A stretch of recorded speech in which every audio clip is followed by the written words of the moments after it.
شاهکاری‌های ادبیات جهان، بهترین نمونه‌های نظم و نثر جهان. شاهکاری‌های ادبیات جهان، نیروبخش معرفت، شکوفایی شعور و پرتوافشانی فروغ فضل و حکمت در خانه دل شما.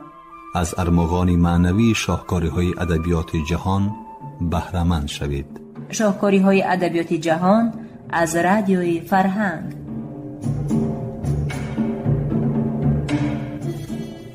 شنوندگان عزیز، گفتارمون را از سلسله خوانشی بدیعی از روی اثر نویسنده داغستانی رسول غمزاتف داغستانی من در قرائت عبدالجلیل امان بشنوید. گفتار 45. در آن سالهای اول در بسیار اولها حرکت می‌کردند که تحصیل کهنه دینی را به تحصیل نو موافق کنند. حادثه هایی میشد که این دو تحصیل را به یکدیگر می‌آمیختند. کس صرفم رفته نمیتوانست که ده کجا و درختان کجا. برادرهای کلانی هم در مکتب کمونیستان جوان میخواندند. من با آنها حسد میبردم، لیکن مجبور بودم بیکار خوجگی بکنم و هر روز از مکتب برگشتنش را به صبرانه انتظار کشم. بسیار میخواستم، اما هنوز 7 ساله نشده بودم. همان وقت در اولی ما برای آنهایی که فرزندان خود را به قلعه خنزه خواندنی فرستادن نمیخواستند مکتب گشاده شد. این مکتب نیم دینی بود و مکتبی حسن نام داشت. حسن آدمی خوب و عجایب بود. عجایبات او در آن بود که یک جایه کردن نو و کهنه را ممکن میپنداشت. او در وجود خود این دو مفهوم را چخیل یک جایه میکرد. خدا میدانند و خلاص. و در یک اولی دیگر ملایی میکرد. چگونه انجام یافتن این کار را پی بردن دشوار نیست. او را همچون ملا از کمسمال راندند و همچون کمسمال از مسجد دور کردند. در وقت جنگ کرجدنی وی پارتیزانی سرخ بود. با گردشی فلک اون معلم نخستینی من گردید. در خصوص معلم نخستین مفصلتر نقل کردن عیب نیست. از این رو 3 قصه خرد را وابسته به حسن نقل میکنم تا که شما این شخص را خوبتر تصور نمایید. پارتیزان ها یک سربازی عکس‌ال انقلابی را دستگیر کرده اسیر گرفتند. او را به شتاب نزد مسلم عطایف بردن لازم بود. این کار را به حسن سپاریدند. در اول همه کار خوب بود، لیکن وقتی نماز رسید حسن در نزد دریاچه توقف کرده اسیر را در پهلوی خود برای سنگین شیناند و خود به نماز مشغول شد. اسیر خواهش کرد که دستی او را کشاید تا وی هم نماز بخواند. حسن متحیرانه پرسید به تو نمازخوانی چی در کار؟ آخر تو سفیدی، 1000 نمازخوانی هم از 2 سر به دوزخ می روی. هرچی هم باشد من مسلمانم. مسلم عطایف به من رحم نمی کند، زود به دیوار راست می ماند. برای همین باید آخرین بار نماز بخوانم که تا که ایمانم همراه هم رود. حسن دستی اسیر را کشاد و گفت تو حکومت شوروی را بدگویی میکردی. میگفتی که مسلمانان را عبادت و اعتقاد کردن نمیماند. مرحمت چقدری که میخواهی نماز خوان. بعد این حسن سرگرم نماز شد و پس از نماز گشته دید که اسیر نیست، گریخته است. آنگاه حسن به غضب آمده فریاد زد به نام خدا و انقلاب قسم که تو را مییابم و میدارم. در حقیقت او را یافت، دستگیر کرد و به جای تعیین شده رسانید. عبادت و سرود. سالهای اول حکومت شوروی حسن کاتب دهشورا بود. مهر دهشورا در دور حسن خورده و سفته گشت، چون که وی آن را دریغ نمی داشت. به هر کاغذ پخش کردن می گرفت. اگر مسئله دشوار و مهمی به میان می آمد حسن می گفت با ملا و با رئیس پالکوم مصلحت کردن در کار. ضمناً وی حرکت کرد که روز استراحت را از یک شنبه به جمعه گذراند. او دستور و قرارهای حکومت شوروی را پرصبرانه ترغیب میکرد، میفهماند، در حیات تطبیق مینمود و در عین زمان مسجدی در وقت جنگ کرجدنی ویران شده را تعمیر میکرد. مسجد را تعمیر نمودند، روز کشادن آن را تعیین کردند. عین همین وقت به ناحیه یک گروه کارمندان مدنیت، نویسندگان، رسامان، ارتیستان، حافظان، مطربان آمدند. از ناحیه تمام این بریگاد مدنیت را به اول روان کردند که آنجا حسن به رسم کشادی باطن‌ترین مسجد تیاری میدید. مهمانان را در اول خوش پذیرفتند، به آنها پیگه اسبان، گوشتینگیری، خروسجنگ را نشان دادند. مهمانان هم قرضدار نماندند، لکسیه خواندند، از خصوص وظیفه‌های آینده خواجگی نقل کردند، کانسرت دادند. در عین ابج کانسرت مؤذن و منار مسجد به آوازی بلند از آن گفت و مسلمانان را به نماز شام دعوت نمود. آنگاه حسن از جای برخاست و به آمادگان رو آورده نطق زیرین را اراد نمود. تشکر با شما که ما را حرمت کرده در این روزی مهم، روزی کشاده شدن مسجدمان آمده. برای کنسرتتان هم تشکر. اکنون ما رفته نماز خوانده می آییم. خواهید کنسرت را دوام دهید، خواهید تا آمدن ما نگاه کرده ایستید، اگر خواهید همراه ما گردید. بعضی از آدمان اول به مسجد رفتند، بعضی ها ایستاده سرودی آمدگان را گوش کردند. سیومی ها دست و پا خوردند و نمیدانستند چی کار بکنند. مهمان ها هم دست و پا خوردند، اما بعد این حافظان مشهور ارشیل، غازی محمد و سراندی قیقری فاطمت بالای بامی که به جای صحنه بود برآمدند. دو پاپاخ و یک رویمال، دو تنبور و یک دایره و در کوهساران سرودی نو تنین انداز شد. این سرود در وصف لنین درباره ستاره سرخ در حق داغستان بود. آنها گاه تنبور و دایره را بالای سری خود بلند برداشته و گاه به سری سینه زیر کرده سرود می‌خواندند. این سرود بعضی نمازخوانان را از مسجد به کوچه برآورد، بعضی ها برعکس به مسجد رفتند. این قصه عجایب را در ابولی حسن حالا هم نقل می‌کنند. در هیئت دسته مدنیت پدری من غمزد صدسه بود. در پیش زینی اسبش می نشستم که آن وقت هیچ چیزی را نمی فهمیدم. مهمانان وقتی خیر خوش به اول پتیفان و کرنه رادیو تحفه کردند.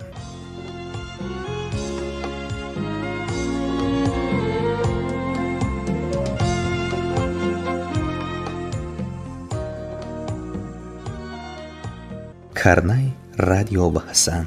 نمیدانم با سپارشی کی باشد، شاید کاری خودی حسن بودگیست. کرنه رادیو را به سیمچوبی نزد مسجد آویختند.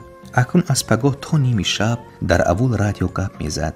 کرنه رادیو به کوها اطراف گاه شیپوری پیانیری می نواخت، گاه سرود می خواند، گاه موسیقی می شنوانید، گاه گپ میزد، بعضا فقط خیرخیر و قرص قرص می کرد. بعضا آوازی مؤذن و صدای رادیو به هم می آمیختند و در آن صورت کس چیزی را فهمیده نمی توانست. بار پیش از آن که مؤذن به منار مسجد برآید، کرنه رادیو خاموش شد. کسی بالای سیمچوب برآمده سیم را بریده است. بعد آن مسلمانان نمازشان را خوانده شدند. حسن بالای سیمچوب برآمده سیم را ساز کرد و رادیو باز به گپ درآمد. روز دیگر پیش از نماز رادیو باز خاموش گردید. حسن مجبور شد بعد تمام شدن نماز در مسجد باز بالای سیمچوب برآید. این قصه بارها تکرار یافت. همه در حیرت بودند چرا حسن از پی این کار نمی شود و ویرانکار را دستگیر نمی کند. چه حیرتی داشتند ساکنان اول وقتی فهمیدند که رادیو را هر بار خودی حسن ویران کرده می مانده است. در وجود او دو قوه عبادت و سرود به هم مبارزه می کردند. حسن این هر دو را سازش دادنی می شد. او چنین می شمارید که قرآن و معیارهای حیات دولت شوروی باید به یکدیگر نزدیک شوند. وی عروس و داماد نو را اول در مسجد عقد می بنداند، پس برای قید آنها را به دهشورا می برد. او در طبیعت شناسی طرز اصولهای خود را داشت. در یک جا ایستاده به ستاره یا صخره نظر می افکند. ساعتها می گذشت و حسن همانا می ایستاد. اگر با یگان کار جای رفتنش لازم باشد خواهش می کرد که در جایش زوجش ایستد یا بعضا ما بچه ها ایستیم. در مکتب او با ما قانونهای حرکت جرمهای آسمانی را می فهمانید. با ما از خصوص زمین جنبی گرفتن آفتاب و ماه درباره مد و جذب بسیار نقلها می کرد. نقلهایش در نظر شفق‌آور هم بودند، اما حیرتی دارم که حالا از حکایتش به خاطرم چیزی نمانده است. در برنامه او هم عربی هم روسی هم لاتینی در هم شده رفته بود. وی برای فنیر هم حرفای کلان عربی را نوشته می گفت نوشتن این حرفا را یاد گیر. پدر تمام عمر این حرفا را می خواند و با همین حرفا می نوشت. سپس همین گونه حرفای کلان روسی را می نوشت و می گفت اینها را از یاد بکن. پدر در سن عینک‌گیری همه این حرفا را از یاد کرده است. این حرفا به تو در کار می شوند. وی بعضا به ما از یاد کردن متن را وظیفه می داد و خود به مسجد نمازخوانی می رفت. وقتی که به ما الفبای عربی را می آموزانید در دست کلتک داشت و اگر یگان خطا یا شوخی بکنه می زد. هنگامی که نوبت به الفبای روسی می رسید حسن بعد از جدول را می گرفت. همین طریق یا از کلتک یا از جدول شته می خوردیم. من برای یک کارم کلتک می خوردم. خانه ما در شفق مسجد بود. میانی خانه و مسجد بسیار باشد یک قدم راه رفت داشت. من به جهیدن از بام خانه‌مان به بام مسجد عادت کردم. برای این کارم مرا حسن لط کرد. سپس مسجد را بستند و در بینایش یک نو کلوبی قشلاق گشودند. من از بام به بام جهیدنم را همانا دوام میدادم. حسن مرا باز جزا داد. پدرم کاری حسن را معقول دانست و به من گفت تو ملخ نیستی که جست و خیز بکنی، در روی زمین راه گشتن را یاد گیر. بعد من هفت را پر کردم و جست و خیزهایم خود به خود نیست شدند. من خواندن را در مکتب قلعه‌ای خونزخ سر کردم. مکتبی حسن را کسی تمام نکرد چون که آن را بستند. حسن به فرمه کالخاز در آمده کار کرد. او را به نمایشگاه عمومی اتفاقی کشاورزان فرستادند و از آنجا صاحب مدال نمایشگاه شده برگشت. 2 مدال دیگر را در فرانت گرفت. بعد جنگ و چنین نقل میکرد: کجایی که رفته باشم از اول تا آخر جنگ یگان بار نمازم ترک نشده است. اگر همین کارم نمی بود من صحت سلامت گشته می آمدم. خلاصی کلام، حسن همان حسنی پارینه بود. اکنون وی دایر به تاریخ خانی آور سرکت مواد جمع کرده گشته است. مثل پیشتر آدمی دلگشاد حلال است، اگرچه اندک غلطی است. وقتی که به اول می روم نزدش می درایم، چون که او را همچون معلم نخستین خود عزت می کنم. معلم دویمم را هم به یاد دارم که وی در مکتب مقرری درس می داد. این معلم همیشه به ما درباره خود افسانه می گفت. اکنون من نمی فهم که وی میون خوزنی حقیقی آورها بوده است. هر یک درس را عادتاً با سخنان زیرین آغاز میکرد: خوش بچه ها، یک حادثه از سر خودم گذشته را نقل کنمتان. نقل کنید. با آواز فریاد میزدیم ما. یک روز از پل ارغمچین بندی قیسوی آور میگذشتم. از رو برویم یک خرسی کلان برآمد. هر دویمان گذشته نمیتوانستیم. یکی به دیگری باید راه دهیم، یکی به دیگری باید راه دهد. خرس به من راه نمیدهد، من به وی. در مابین پل تن به تن شدیم. این خرس از آن خرسایی که من پیش دوچار آمده بودم پرزودتر برآمد. با وجود این من چالاکی کردم و از یالش گرفته به دریا پرتافتم. ما افسانه‌های معلم را با دهان باز گوش می‌کردیم. هفته گذشته به صحرا رفتم و زمین خودم را به حضور شدگار کردن گرفتم. برزگاف‌های نصب به قوت، لیکن در جایشان یک باره ایستادند. چی گپ شد؟ نگرم آموچم را مارهای قفسیشان بندی دست بر این پیچانده گرفتند. 9 مار، 2 مار الکی به طرف دستی من حرکت کرده می آمدند. من نترسیده شرط تفنگچه را برآوردم و همین مارها را پراندم. چونان خونی بسیاری رفت که تمام میدان خونالود شد. بعد شدگاه را به حضور تمام کرده به خانه برگشتم. لیکن بعضا دلم خواطر می شود یکی به جای غله مار رویده چه خیلی برای خودم عروس دوزیدن را نقد بکنم. آن وقتا من فقط در بیشهزار سنوتی و دستگیر کردن راهزنها مشغول بودم. به خانه یک راهزنی از همه اشدی در آمدم. خودش گریخته است و دختر زیبای ماهرویش مانده است. من به دختر نکاح کردم، وی به من. ما به یک دیگر عاشق شدیم. من او را برداشته به بالای زین پرتافته اسب را راندم. یکی بینم از قفایم 40 راهزنی دهشتناک اسب رانده می آیند. هر کدامش به دندان خنجر، به یک دست شمشیر، به دست دیگر تفنگچه دارد. به قفا تاب خوردم و همه آنها را یک یک به نشان گرفته پراندم. این قصه را در داغستان همه می دانند. باری در وقت درس من و همسایم بصیر گپ زده می نشستیم. معلم را برآورده جدی پرسید: برای چی به انتظامی میکنی؟ توی و بصیر 1 ساعت باز چی گپ زده اشته؟ ما بحث کرده اشتهیم معلم. بصیر میگوید که همان وقت در صحرا تو 8 مار را کشته بودی. من میگویم که 18 درا. و بصیر بگوید که گپی تو حق، گپی وی نه. از همان روز این طرف پدر و مادرم حیران بودند که من درس تیار نکرده چقدر هر روز از مکتب بهای خوب گرفته می آیم. وی آدمی خوب بود، اما در یک جا بسیار نمی ایستاد. او را به اولهای دوردست گاه به سیلوخ، گاه به اردیرخ می فرستادند، اما وی در آن جایها هم دیر نمی ماند. به قریبی به نزد من به اتفاق نویسندگان آمده خواهش و التماس کرد که به وی یگان کار یافته دهم. چه خیل کار می خواستی؟ یادداشت‌هایم را درباره جنگ می نوشتم. آخر همین مارشال‌ها دوستان من بودند. بعضی هاشان رو حتی از مرگ خلاص کردم. من معلمه های گوناگون داشتم، 1، 2، 3.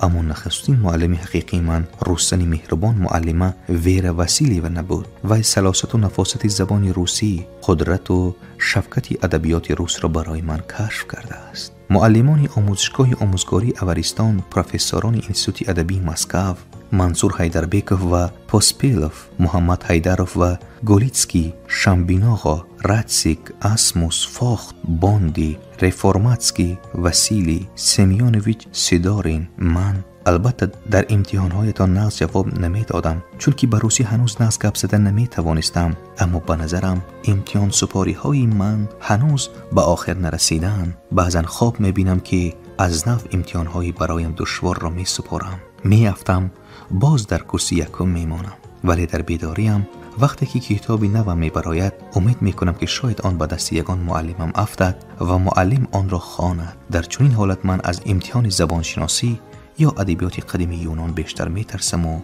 می لرزم. بناگاه کتابم معقول نشود آن را تا آخر نخوانده یک سو گذارند و در حقم بگویند رسول نیز خوب نوشته است، معلوم که سراسیمه شده است. برایم دشوارترین امتحان این است.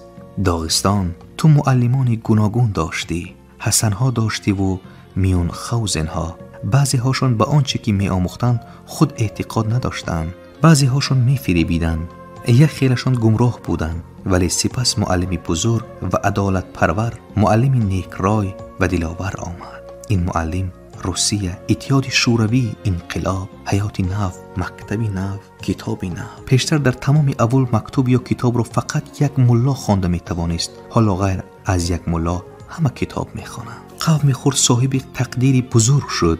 قصه داغستان را حالا می نویسند. این قصه پایان نیافته است و پایان نخواهد یافت. من خوشبخت خواهم بود اگر اقلا یک صفحه این کتاب جاویدی طلایی به قلم من انشا گردد. من سرودی خود را می سرایم، آن را قبول فرما داغستان. هرچی دانن آدمان بر من، با تو قسمت می کنم داغستان.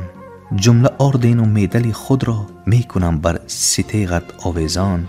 با تو بخشم همسایه های بلند، شیرها بخشمت بگویم زه. برقی بیشهام ده تنها، پاپاخی قله های برفینه. اینه سخن تمام شد. وقتی خیر خوشمان رسید، چنان که میگویم نصیب باشد باز وا میخوریم.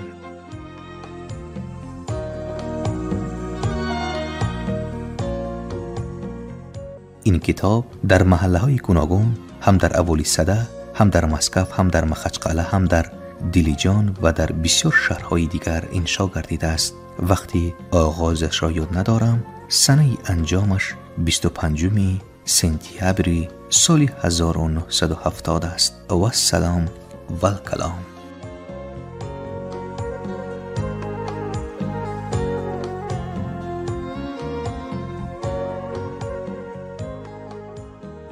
پایان کتاب رسول غمزاتوف داغستانی من، ترجمه عبدالله زاکر.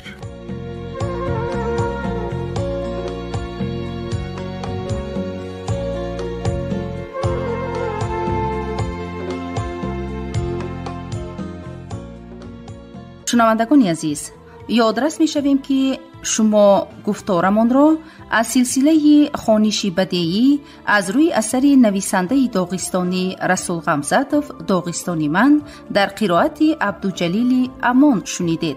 کارگردان موجیگل یوسفوه. پایان گفتار آخرین.